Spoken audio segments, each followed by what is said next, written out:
Welcome to today's custom-tailored deep dive.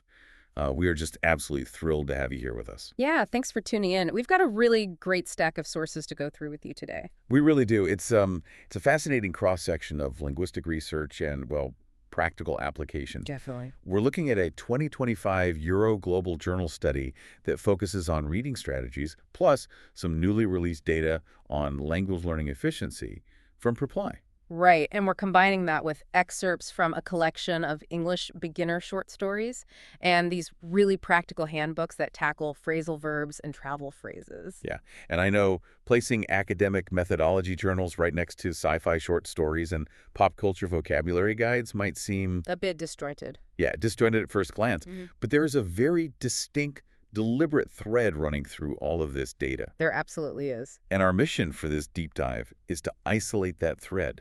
We want to cut through the noise of traditional language learning for you. I mean, most people have experienced the friction of just staring at a textbook. Oh, or endlessly drilling those conjugation tables. Right, often with completely diminishing returns. So by synthesizing the hard academic data in these studies with the highly contextual short stories and the real-world pop culture dialogue provided, we intend to outline a blueprint for you. A blueprint for acquiring a language not just quickly but organically. Exactly, because the conventional wisdom surrounding language acquisition is, well, it's undergoing a significant shift right now. It really is. The data we are analyzing today demonstrates that the traditional rote memorization approach is just highly inefficient when compared to targeted methods. The focus is really shifting away from the sheer volume of study to the specific mechanics of cognitive engagement. Right, the quality of how your brain is actually processing the language. So let's get into those mechanics, starting with that eye-catching data from the 2025 Reply Efficiency Study. The numbers on this one are fantastic. They really are. The data here suggests that fluency can be achieved up to 3 times faster when learners abandon their passive habits. 3 times faster is a massive leap. Right. And the standout statistic for me is that 1 in 3 learners in their observed group moved up a full CEFR level in just 12 weeks. And just to put that into functional terms for you listening, moving up a full level on the Common European Framework of Reference for Languages. That's the CEFR. Yeah, say you're jumping from an A2 level where you might be comfortable ordering a coffee or maybe asking for basic directions on the street. Right, survival stuff. Exactly. Jumping from that to a B1 level where you can confidently debate the plot of a movie or handle a complex work interaction. That's a huge difference in ability. It is. And traditionally, making that specific leap takes a dedicated learner about a full year. Wow. Yeah.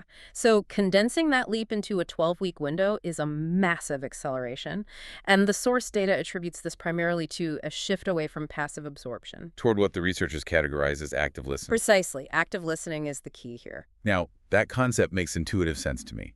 But I really want to clarify what active listening actually looks like in practice, according to the study. Sure. I mean, is it simply a matter of pausing an audio track, or does it require a more specific cognitive exercise? The research indicates it requires a deliberate cognitive disruption. Okay, what does that mean?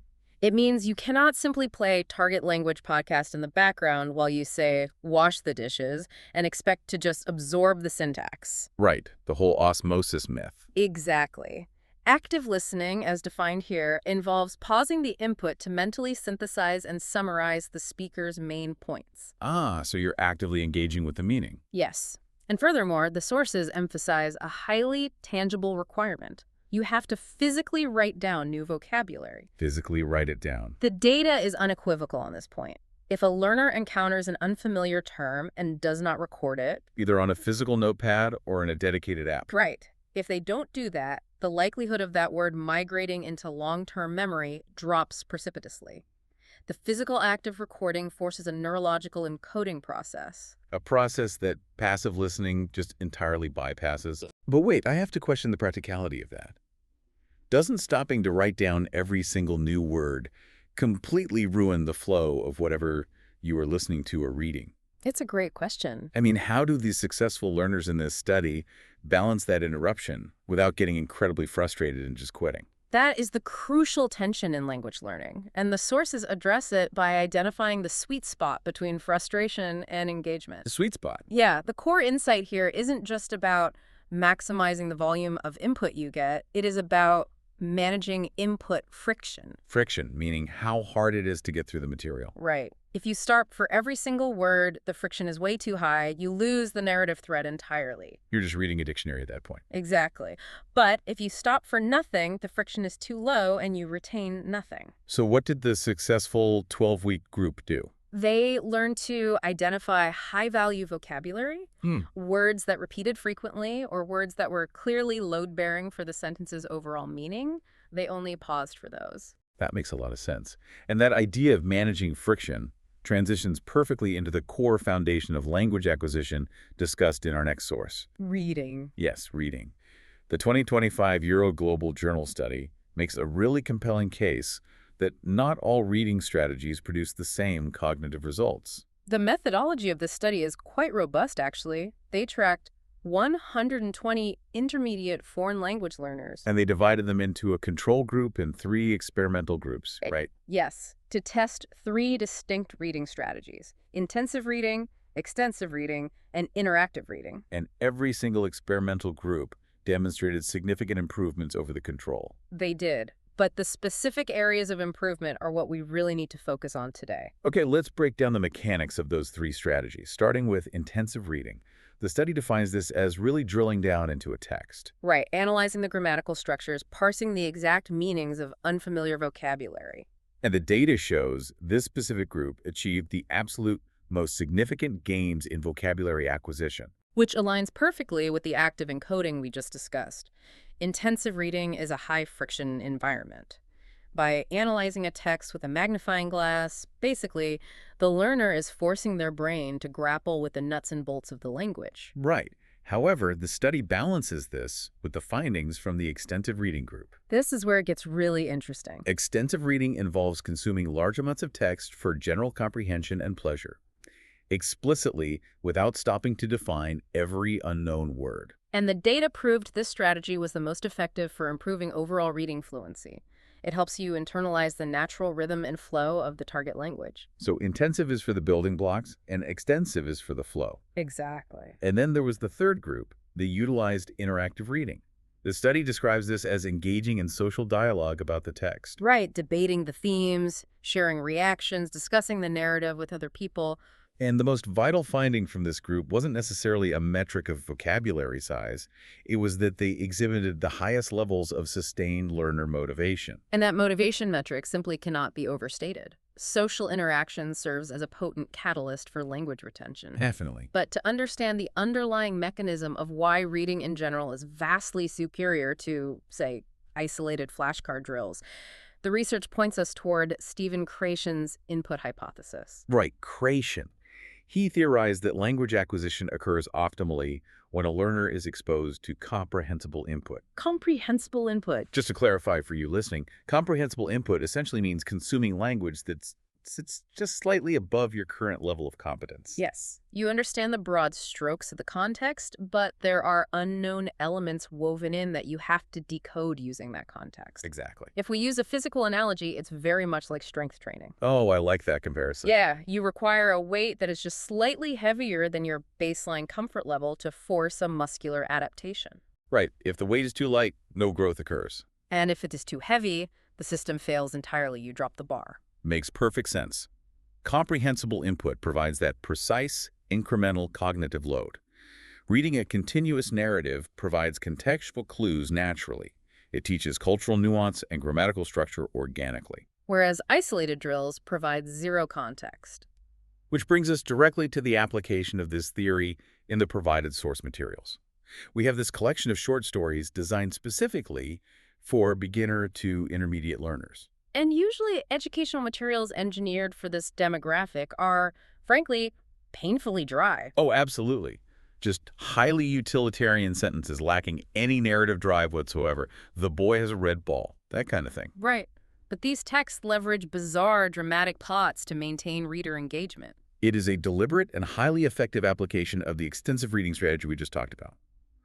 By hooking the reader with a compelling narrative, the material encourages the learner to push through the linguistic friction. The desire to find out what happens next simply overrides the frustration of encountering unfamiliar syntax. Let's look at how the story titled The Time Travelers accomplishes this. That one is a trip. It really is. The narrative follows 2 characters, Carl, who works long hours, and his friend Susan, who is a security guard. Right. While walking on Eastern Green Beach, Susan reveals she has discovered this impossibly old, high-quality watch in the sand. And this discovery leads them to a highly mysterious figure who goes by the name Eric L. Kraken. The narrative stakes escalate so rapidly from a mundane beach walk to a full-on sci-fi thriller. They absolutely do. Carl and Susan demand to accompany Eric to witness the past, and he agrees, but he assigns them a critical task with an apocalyptic warning. Right. They must force him to destroy the watch in the past, or it will trigger the end of the world. It's pure pulp fiction, and there are other stories in the collection utilizing similar hooks. Yeah, like The Invisible Woman. It deals with a wife named Laura, who mysteriously gains invisibility. Sneaks into her own house. Yes, and uses it to spy on her husband, Craig. She uncovers a sudden mystery involving the police, finding him crying. Wild. And then there's The Runaway. It drops the reader straight into a tense dialogue between a girl named Matha, who is fleeing a war zone, and a man named Alden, who doesn't realize their two worlds are actively fighting each other. It's intense. But while the sci-fi and mystery tropes might seem purely entertaining to you as a reader, the architecture beneath the text is highly calculated. It is. The texts are explicitly engineered using vocabulary from the Oxford 3000 list. And for those unaware, this is a scientifically curated list of the most foundational, high-frequency words required for English fluency. So the brilliance here is the tide of hand. While you are highly invested in whether Eric L. Kraken is going to destroy the time travel watch or bring about the apocalypse. Your brain is quietly doing the work of mapping foundational vocabulary. Exactly. The text specifically highlights how words like transport, specific, protect, and advanced are organically embedded into these high-stakes scenarios. And the cognitive mapping is much stronger when a word is tied to an emotional narrative rather than a blank flashcard. You aren't just memorizing the dictionary definition of protect, you are conceptualizing it in the very real context of characters trying to protect the timeline. You are acquiring the language through contextual deduction, which the intensive reading data confirms is the most durable form of memory encoding. Precisely. Well, let's pivot from the written word to the complexities of spoken dialogue. Mastering reading comprehension is really only one half of the equation. It is. As the handbooks in our source stack demonstrate, bridging the gap between textbook proficiency and real-world fluency requires navigating the highly idiomatic nature of spoken English. And the most prominent hurdle discussed in the sources is the use of phrasal verbs. Oh, phrasal verbs. They are tricky. They represent a significant cognitive hurdle for non-native speakers precisely because they defy literal translation. A learner can understand the individual definitions of the verb get and the preposition rid, but analyzing them independently will never lead you to the conclusion that get rid of means to discard or eliminate something. It makes no logical sense if you just add the words together. Right. This is where rote memorization entirely breaks down and why phrasal verbs act as a major gatekeeper to upper CEFR fluency. But the handbooks bypass the memorization problem by anchoring these phrasal verbs to pop culture, specifically utilizing movies and television to provide the necessary emotional context. Yes. For example, to teach the phrase catch up with, which denotes reaching the same level or speed as someone, the source dissects a high-stakes scene from the movie Star Trek. And the emotional valence of the scene is critical here. The dialogue revolves around the imminent threat of an enemy ship catching up with the protagonists. Right, and the realization that their only survival strategy is negotiation. When a learner associates catch up with the tension of an impending spaceship explosion. The phrase is encoded with a sense of urgency that a textbook definition just lacks entirely. It sticks in your brain. It does. And the sources apply this strategy across different genres too. To illustrate back somebody up, meaning to support or corroborate someone's story, they use a comedic scene from The Big Bang Theory. Right. A character is defensively claiming that his recent breakup was totally mutual. Attempting to mask his vulnerability. And he's expecting his friend to back him up on that specific version of events. By analyzing a comedic interaction like that, the learner observes the subtle social dynamics at play when phrasal verbs are deployed in casual banter. Similarly, the sources use an intense action sequence involving failing engine struts to demonstrate the phrase get rid of. The urgency of a mechanic needing to get rid of a broken component reinforces the decisive nature of the phrase. This highlights the vital transition from just speaking correctly to speaking naturally, Combining the intensive reading of these phrasal verb lists with the extensive listening of consuming the film clips provides the targeted acquisition and the fluent modeling simultaneously. It's a powerful combination. And this emphasis on natural speech leads directly into the travel dialogues provided in the sources. They outline a great scenario where a character named Alex meets a friend, Gemma, at the Sherlock Holmes pub in the UK. Travel dialogues of this nature are highly functional, obviously, but the value of the specific excerpt lies in its cultural idiom. Right. When they finish their meal, Gemma suggests they go Dutch. This is a perfect example of language acting as a cultural signifier. Understanding that going Dutch refers to splitting the bill is essential, but the real lesson here is the sociological nuance. Exactly. Alex declines the offer, stating, "The bill is on me," and then instructs the waiter to pass along my compliments to the chef. Mastering a phrase like compliments to the chef pushes the learner beyond mere transactional survival English, It demonstrates an understanding of cultural politeness and social grace. which is absolutely essential for building actual rapport in a target language. The goal of language acquisition isn't simply to transmit data, it is to connect with other people. To take that a step further, the sources include a breakdown of 100 important conversational phrases that really highlight the emotive, unfiltered reality of street-level English. Traditional education so often focuses on polite, neutral exchanges. Very robotic. Right. But the handbooks show that fluency requires the ability to express disbelief, excitement, and even casual dismissal. The rapid-fire phrases included in the text really underscore the emotive reality of human communication. The handbook explores the phrase, "Are you kidding?" not as a literal inquiry about a joke. Right, but as a spontaneous expression of astonishment, like reacting to news of someone winning the lottery. Are you kidding? Yes. They also cover the phrase, "I don't care," demonstrating its use as an expression of confident indifference in the face of criticism. And perhaps most interestingly, they include the command, shut up. I love that one. The text clarifies that in modern colloquial English, this is frequently used not as an angry demand for silence, but as an expression of absolute disbelief among friends. Right. If someone tells an outrageous story, replying with, "Shut up," signals engaged astonishment. It's not hostility at all. Exactly.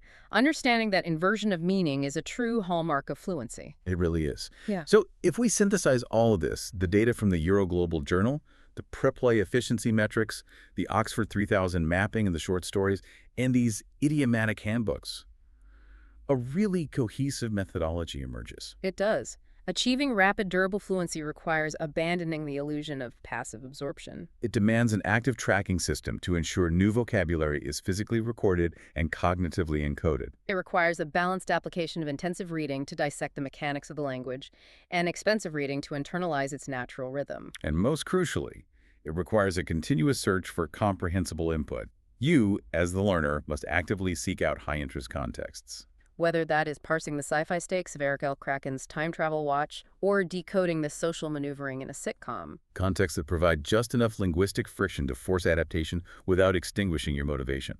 That is the ultimate blueprint. Which brings us to a final, somewhat provocative thought for you to consider today. We have spent this deep dive analyzing the immense power of comprehensible input and the necessity of engaging with context just slightly above your current skill level. Right. If cognitive friction and real-world puzzle solving are the true engines of language acquisition, consider the device you interact with most frequently. What would happen to your language progression if you went into your settings today and changed the operating language of your smartphone? Or maybe your most played video game. Changed it entirely into your target language. It is a proposition that instantly transforms a static digital environment into a relentless, immersive language exercise. Exactly. Every single notification, every navigation menu, every required input becomes a micro lesson in contextual deduction. It forces your brain to rely on spatial memory and deductive reasoning to navigate tasks you previously took completely for granted. Setting an alarm or sending a text message suddenly requires active cognitive engagement with the target language. The friction would be undeniably high for the first 48 hours. Oh, absolutely. But the resulting acceleration in functional vocabulary acquisition, driven entirely by necessary real-world application, could theoretically bypass months of traditional study. It is the ultimate real-world stress test of the input hypothesis. It really is. Something for you to mull over as you optimize your own learning strategies. Thank you so much for joining us for this deep dive into the underlying architecture of language acquisition. Keep leaning into the friction of comprehensible input. Actively track those unknowns, and we look forward to having you with us next time.